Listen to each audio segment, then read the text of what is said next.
الحمد للہ رب العالمین والصلاة والسلام علی رسولہ الامین وعلی آلہ واصحابہ اجمعین الی یوم الدین.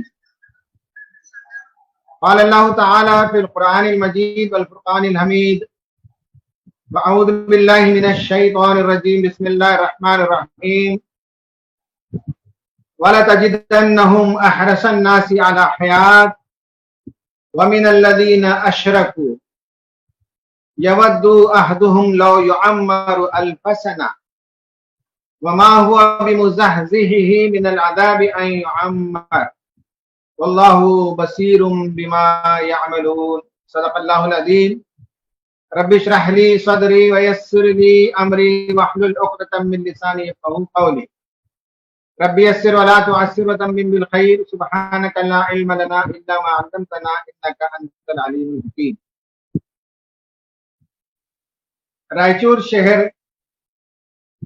کے اجتماع میں شریک اس ورچوئل پلیٹ فارم میں خواتین و حضرات، بزرگوں، نوجوانوں، دوستوں، ساتھیوں اور عزیزوں، یہ میرے لیے بڑی مسرت کی بات ہے کہ آج آپ سے اس میڈیم کے ذریعے سے ملاقات ہو رہی ہے. ایک زمانہ تھا کہ میں رائچور شہر بہت آیا کرتا تھا. جب میں ایس آئی او کے جی ڈی سی میں تھا یا اس کے بعد میں صدر حلقہ بنا یا پھر صدر تنظیم کے زمانے میں بھی کافی مرتبہ آنے کا موقع ملا. پھر اس کے بعد جماعت کے پروگراموں کے حوالے سے بھی کبھی کبھی ایک دو مرتبہ شرکت کی سعادت ملی. آپ کے امیر مقامی عاصم صاحب نے جب مجھ سے کہا تو میری خواہش ہوئی کہ آپ حضرات سے ملاقات ہو جائے، کچھ باتیں ہو جائے اور اس سے پرانی یادیں تازہ ہو جاتی ہیں، طبیعت میں خوشی کی ایک لہر دوڑ جاتی ہے. مجھ سے کہا گیا ہے کہ کورونا وبا، اس کے جو نفسیاتی اثرات ہیں وہ اور مومنانہ کردار، اس پر کچھ باتیں عرض کروں. ہمارے دوستوں نے مجھ سے یہ بتایا اور یہ واقعہ ہے کہ کورونا وبا کی پینڈیمک کے نتیجے میں آئے دن ہم خبریں سن رہے ہیں. اپنے قریبی رشتہ دار اور ساتھی، جماعت کے دوست و احباب یا محلہ اور شہر کے بہت سے لوگ ایک کے بعد دیگرے اللہ تعالیٰ کو پیارے ہوتے جا رہے ہیں. بعض لوگوں کا سوال ہے کہ کیا واقعی اموات کی کثرت ہوئی ہے یا سوشل میڈیا کی اویلیبلٹی کی وجہ سے ہماری زندگی میں اس کا پریزنس کی وجہ سے ایسا لگتا ہے. سچی بات یہ ہے کہ اموات کی کثرت ہوئی. قبرستانوں کا ریکارڈ بتاتا ہے کہ جہاں ہفتے میں 25 موتیں ہوتی تھیں شہر بنگلور کے قبرستان میں، وہاں دن میں 25 میتیں آتی ہیں. ایسے ہی مختلف قبرستانوں کا معاملہ. مرنے کی خبریں سن کر طبیعت کے اندر بہت سے لوگوں کو گھبراہٹ پیدا ہو رہی ہے، مایوسی پیدا ہو رہی ہے، سیڈنس میں وہ جا رہے ہیں، فیلنگ ڈاؤن ہے. وہ ڈپریشن تو ایک بڑی اصطلاح ہے. کچھ لوگ ڈپریشن میں بھی جاتے ہوں گے، لیکن عام طور پر یہ محسوس کیا جا رہا ہے، اور کیا غیر دیندار اور کیا دیندار اور کیا تحریکی حلقے ایک فطری طور پر ذہنی دباؤ اور تناؤ کی کیفیت محسوس کر رہے ہیں. موت کا یہ کھلے عام منظر اور اس پر مزید تصویریں اور ویڈیوز بھی کیونکہ پوسٹ ہو جاتی ہیں، اس سے طبیعت کے اندر ایک بے قراری پیدا ہو. خوف کی کیفیت پیدا ہو رہی ہے اور نفسیاتی عوارض پیدا ہو رہے ہیں۔ دیکھیں نفسیاتی عوارض جب کہتے ہیں، نفسیاتی مسائل جب کہتے ہیں تو ایک ہے بیہیویئرل پرابلم، ایک ہوتا ہے اس سے اوپر ایموشنل پرابلم، ایک اس سے اوپر ہوتا ہے نیورولوجیکل پرابلم۔ بیہیویئرل پرابلم میں گھر گھر کے اندر کشیدگی ہے، تناؤ ہے، چونکہ لاک ڈاؤن کے نتیجے میں کافی دن سب لوگ گھر کے اندر رہے تو ایک دوسرے کو قریب سے دیکھنا، ایک دوسرے کو ٹوکنا، ایک دوسرے کے کاموں کی نکیر کرنا، ایک دوسرے پر تنقید کرنا، یہ بیہیویئرل ایشو ہے۔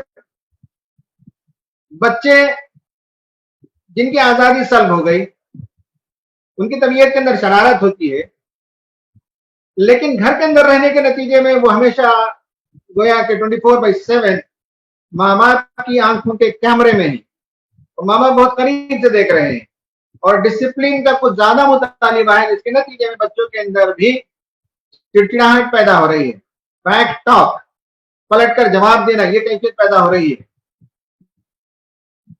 بدتمیزی بھی ہو رہی ہے۔ یہ سب بیہیویئرل پرابلم ہے جو کورونا کے پینڈیمک نے پیدا کی ہیں۔ ڈومیسٹک وائلنس بھی بڑھ گیا ہے، ایک رپورٹ بتاتی ہے کہ 65% ڈومیسٹک وائلنس میں اضافہ ہوا ہے۔ گھروں کے اندر جو کشیدگی ہے، گھروں کے اندر جو کبھی مار پیٹ کی کیفیت ہو جاتی ہے، اس میں اضافہ ہوا ہے۔ These are all behavioral problems۔ اس سے اوپر ہے ایموشنل پرابلم، جیسے میں نے کہا کہ خوف کی کیفیت کہ کہیں کورونا ہمارے گھر بھی نہ آ جائے، کورونا کے نتیجے میں کہیں موت واقع نہ ہو جائے، کہیں نوکری چلی نہ جائے، اور بعضوں کی جو نوکریاں چلی گئی ہیں اس سے بھی طبیعت کے اندر ایک مایوسی کی کیفیت پیدا ہو رہی ہے۔ یہ سب ایموشنل ایشوز، بیمار ہو جانے کا ڈر، موت کا ڈر، کورونا کا ڈر، لائف پارٹنر کے بچھڑ جانے کا ڈر، یا کچھ لوگوں کے جا چکے ہیں، گھروں میں اموات ہو چکی ہیں، اس سے ایموشنل پرابلمس ہو رہے ہیں۔ اور ایک ہے نیورولوجیکل پرابلم جو بڑی سطح کی چیز ہے، جس میں ڈپریشن ہے اور سوسائیڈل ٹینڈنسیز ہیں، یہ اوپر کے درجے کی چیز۔ تو نفسیاتی امراض کے پیدا ہونے کے سلسلے میں ورلڈ ہیلتھ آرگنائزیشن کا کہنا ہے کہ اس پینڈیمک کا یہ فطری بائی پروڈکٹ ہے، یہ لازمی طور پر ایسا ہوگا، اور اس ادارے کا کہنا ہے کہ یہ وقتی ہے اور اس کے بعد سب معاملات ٹھیک ہو جائیں گے۔ لیکن وقتی ہے کب تک کے لیے، اس کے بارے میں کوئی قطعی بات نہیں کہی جا سکتی۔ البتہ ماہرین کہتے ہیں کہ کورونا کی جو وبا ہے وہ دسمبر 2021 تک باقی رہنے والی ہے، یہ مہینے دو مہینے میں جانے والی چیز نہیں ہے۔ اللہ بہتر جانتا ہے، ہم نہیں جانتے، لیکن جو اس کے ماہرین سائنٹسٹ ہیں انہوں نے جو پریڈکٹ کیا ہے وہ یہ ہے کہ یہ وبا پورے 2 سال رہے گی، یعنی جنوری فیبروری میں، یا بلکہ دسمبر میں شروع ہوا تھا چائنا میں، اگر آپ جنوری 2020 سے مانیں گے تو دسمبر 2021 تک 2 سال اس سے نبرد آزما ہونا ہے۔ تو اب میں یہ بتاؤں گا کہ اس میں مومنانہ کردار کیا ہے، اس پینڈیمک کے ساتھ جینا ہے، یہ ایک حقیقت ہے، یہ کوئی واہمہ نہیں ہے، یہ کوئی حوانی جو کھڑا کیا گیا ہے، یہ سازش نہیں ہے، یہ لیب انجینئرڈ وائرس نہیں ہے۔ اللہ تعالیٰ ہر زمانے میں اس طرح کی پینڈیمک بھیجتا رہا۔ اب اس کی تاریخ دیکھ لیجیے، کبھی کبھی تو ایسا ہے کہ دنیا کی 25% آبادی ختم ہو گئی، جو بلیک ڈیتھ کی پینڈیمک آئی تھی 1919 اور 20 میں جو وبا آئی تھی، اس میں بھی کئی کروڑ لوگ مرے تھے۔ اب چونکہ ہیلتھ فیسلٹیز زیادہ بہتر ہو گئی تو جلدی سے اس پر گویا کہ قابو پایا گیا، ورنہ اس سے پہلے تو موتیں بہت زیادہ ہوتی۔ تو میں یہ عرض کر رہا ہوں کہ مومنانہ کردار اس وقت کیا ہونا چاہیے؟ کیا ڈر جائیں، کیا گھبرا جائیں؟ نہ چاہتے ہوئے بھی طبیعت کے اندر ایک بے قراری کی کیفیت، ایک اضطراب کی کیفیت، ایک بے چینی کی کیفیت، کاموں میں آمادگی کا محسوس نہیں ہونا، بجھا بجھا سا ہے، طبیعت ادھر نہیں آتی، کام کرنے کے لیے آمادگی نہیں ہوتی، یہ لوگوں کی شکایتیں ہیں۔ اس کی جو نفسیاتی جو علاج ہی اس وقت میرا موضوع نہیں ہے، البتہ میں مومنانہ کردار کے حوالے سے قرآن و سنت کے روشنی میں کچھ حل تجویز کروں گا۔ میں چاہتا ہوں کہ اجتماع میں جتنے لوگ شریک ہیں وہ اپنے آپ سے 4 سوال کریں۔ نمبر 1 ہے کہ کیا مجھے مرنا نہیں ہے؟ اس کا جواب آپ لکھ لیجیے۔ دوسرا سوال یہ ہے کہ کب مرنا چاہیے؟ تیسرا سوال یہ ہے کہ کیسا مرنا چاہتے ہیں؟ اور چوتھا سوال یہ ہے کہ کیا خدا سے ملاقات کے لیے تیاری ہو گئی ہے؟ یہی 4 وہ سوالات ہیں جن کے میں جواب دوں گا، جس میں حل پوشیدہ ہے، جس میں سلیوشن موجود ہے، جس میں دلوں کو اطمینان ہوتا ہے۔ یہ سوال ایک اور بار میں ریپیٹ کرتا ہوں، don't I want to die, کیا میں مرنا نہیں چاہتا ہوں؟ Number 2، when do I want to die, میں کب مرنا چاہتا ہوں؟ How do I want to die, میں کیسے مرنا چاہتا ہوں؟ Am I prepared to face my death، کہ کیا میں اپنی موت سے ملاقات کے لیے یا خدا سے ملاقات کے لیے یا خدا کی طرف چلنے کے لیے تیار؟ ان 4 سوالات کے جواب میں انشاءاللہ مومنانہ کردار ابھر کر سامنے آئے۔ کیا مجھے مرنا نہیں ہے؟ اس سوال کا جواب لازماً اب آپ یہ دیں گے کہ ہاں مرنا ہے۔ کس کو انکار ہے موت سے؟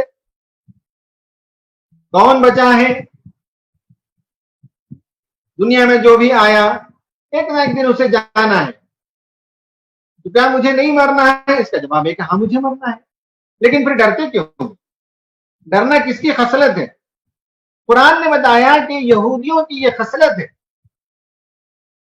نبی صلی اللہ علیہ وسلم جب اسلام کی دعوت دیتے تھے تو آپ صلی اللہ علیہ وسلم کی دعوت کو ماننے کے لیے تیار نہیں تھے، کہتے تھے سمعنا واطعنا، ہم نے سن لیا، لیکن اس کے بعد وہ اطاعت نہیں کرتے تھے۔ قرآن نے ان پر نکیر کی ہے کہ یہ سنتے ہی لیکن یہ اطاعت نہیں کرتے۔ اور قرآن نے یہ بتایا قالوا سمعنا وعصینا، ان سے کہا جاتا تھا کہ سمعنا واطعنا کہو، تو وہ کہتے تھے سمعنا وعصینا، ہم نے سنا اور ہم نے انکار کیا۔ اس کا مطلب یہ ہے کہ ہم نے سنا، وہ کانوں سے کہتے ہیں سنتے اور زبان سے کہتے ہیں کہ ہم نے سنا، لیکن عملاً وہ اسلام کے نے کہا وہ قلوبہم العجل بکفرہم، غور سے دیکھیے الفاظ، وَأُشْرِبُوا فِي قُلُوبِهِمُ الْعِجْلَ، اشربو کا مطلب انہیں پلایا گیا ہے، ان کے دل کو پلایا گیا ہے۔ کیا پلایا گیا؟ گائے کی اور بچڑے کی محبت، گائے اور بچڑے کی محبت ان کو پلا دی گئی ہے۔ وہ کہ جب آدمی کسی جیسے پینا پلانا کہتے ہیں تو نشے کے عالم میں چلا جاتا ہے، نشہ طاری ہو جاتا ہے، تو ان پر بچڑے کی محبت باقی ساری چیزوں پر حاوی، اور اس نشے میں وہ چور تھے۔ سوال یہ ہے کہ موت، کیا مجھے نہیں مرنا ہے؟ یس مرنا ہے، تو اس وقت کس نشے میں؟ کیا پلایا گیا ہے؟ ان کو تو گائے کی محبت پلا دی گئی، ان کے دلوں کے اندر وہ محبت بس گئی، انہوں نے کوئی نیک عمل نہیں کیا، انہوں نے توحید پر کچھ کام نہیں کیا، اس لیے وہ خدا سے ملنے کے لیے تیار نہیں۔ رسول اللہ نے مباہلے کی دعوت دی۔ مباہلے میں معلوم ہے کہ کہیں کہ میرا موقف صحیح ہے اور اگر میرا موقف غلط ہے تو موت آئے مجھے، لعنت ہو مجھ پر، ہلاک ہو جائے میں اور میری بیوی اور میرے بچے۔ یہ مباہلے کی دعوت دی۔ قل ان کنتم تحبون، کہا کہ قل کہو کہ اگر تم واقعی جس چیز کا دعویٰ کرتے ہو، قل ان کانت لکم الدار الاخرہ، کہ اگر تمہارے لیے دار آخرت ہے یقینی، تو کہا کہ قل ان کانت لکم الدار الآخرۃ عند اللہ خالصۃ من دون الناس، لوگوں کو نہیں صرف تمہارے لیے آخرت کی کامیابی ہے، تو قرآن نے کہا فتمنوا الموت ان کنتم صادقین، موت کی تمنا کرو، یہ مباہلے کی دعوت تھی۔ قرآن نے کہا ولا یتمنونہ ابدا بما قدمت، نہیں ہرگز موت کی تمنا نہیں کریں گے، ڈر جائیں گے، مریں گے نہیں۔ کیوں؟ اس لیے کہ خدا سے ملاقات کے لیے تیاری نہیں کی، خدا سے ملیں گے تو کیا منہ دکھائیں گے، کیا جواب دیں گے؟ تو کیا مجھے نہیں مرنا ہے؟ ہاں یہودی کہتا ہے کہ مجھے نہیں۔ قرآن نے یہ بھی کہا کہ ان میں سے بعض لوگ ہیں جو چاہتے ہیں کہ ان کو 1000 برس کی زندگی ملے، وَلَتَجِدَنَّهُمْ أَحْرَصَ النَّاسِ عَلَىٰ حَيَاةٍ، ان کو تم دنیا پر فریفتہ، زندگی پر فریفتہ پاؤ گے۔ وَمِنَ الَّذِينَ أَشْرَكُوا، مشرکوں سے بھی زیادہ زندگی کی تمنا کرنے والے، کتنا چاہتے ہیں؟ يَوَدُّ أَحَدُهُمْ لَوْ يُعَمَّرُ أَلْفَ سَنَةٍ، ان میں ایک بندہ چاہتا ہے کہ 1000 برس کی زندگی مل جائے۔ سوال ہے کہ کیا آپ 1000 برس جینا چاہتے ہیں؟ کیا نہیں مرنا چاہتے؟ قرآن نے کہا 1000 برس بھی جی لیں تب بھی اللہ تعالیٰ کے عذاب سے بچ کر نہیں نکل سکتے۔ مومن کے لیے موت ایک بڑی نعمت، ہم اس دنیا میں آئے، بے شمار ہماری خواہشات ہیں، دنیا دیکھنے کے بعد تمنا ہوتی ہے کہ ہمارا گھر بھی ایسا عالیشان، ہمارے کپڑے بھی ایسے برانڈیڈ ہوتے، ہماری گھڑیاں بھی ایسی عالیشان ہوتی، ہماری کاریں بھی ایسی ہوتی، ہم بھی دنیا کا ٹور کرتے، بہت سی تمنائیں، اور اللہ نے بتایا ہے دنیا کو اتنی خوبصورت بنا کر۔ لیکن موت کے بارے میں مومن کا آئیڈیا ویری کلیئر اور پرفیکٹ ہے کہ یہاں تمام خواہشیں پوری نہیں ہوتی، تمام خواہشات کو پورا کرنے کا جو کام ہے وہ آخرت کے بعد ہے، جنت میں ساری چیزیں ہیں۔ وَلَكُمْ فِيهَا مَا تَشْتَهِي أَنفُسُكُمْ وَلَكُمْ فِيهَا مَا تَدَّعُونَ، تم جس چیز کی بھی تمنا کرو اور جس چیز کی بھی تم پکارو کے لیے پکارو وہ حاضر تمہارے لیے۔ سوال یہ کہ جب پڑھنا ہے تو یہ جو روزانہ خبریں آتی ہیں اس سے دیکھ کر ڈر جائیں، نفسیاتی مسائل کا شکار ہو جائیں، ڈپریشن میں چلے جائیں، اینزائٹی آ جائے، اسٹریس آ جائے، فیئر کے اندر مبتلا ہو جائیں، بجھ جائیں، زندگی کی رونق ختم ہو جائے، نہیں ایسا نہیں ہو سکتا۔ تو پہلے سوال کا جواب یہ ہے کہ یہ یہودیوں کی عادت ہے جو نہیں مرنا چاہتے، ڈرتے ہی مرنے کے لیے، مشرکین ڈرتے ہی مرنے کے لیے۔ وینیزویلا کا صدر شاویز کی جب موت ہوئی، کینسر میں تھا، تو آخر وقت میں وہ کہتا تھا کہ I don't want to die, please save me، doctor سے کہتا تھا I don't want to die, please save me، میں مرنا نہیں چاہتا، مجھے بچا لو، مجھے بچا لو۔ مرنا تو ہے یقین۔ تو پہلے سوال کا جواب یہ ہے کہ اللہ تعالیٰ سے ملاقات کے لیے ڈرتے ہیں کفار و مشرکین یا ملحدین یا یہود، جن کے بارے میں قرآن نے صاف طور پر کہا کہ یہ ڈرتے ہیں اور جو کچھ انہوں نے کیا اس کے نتیجے میں یہ اللہ تعالیٰ سے ملاقات کے لیے تیار نہیں۔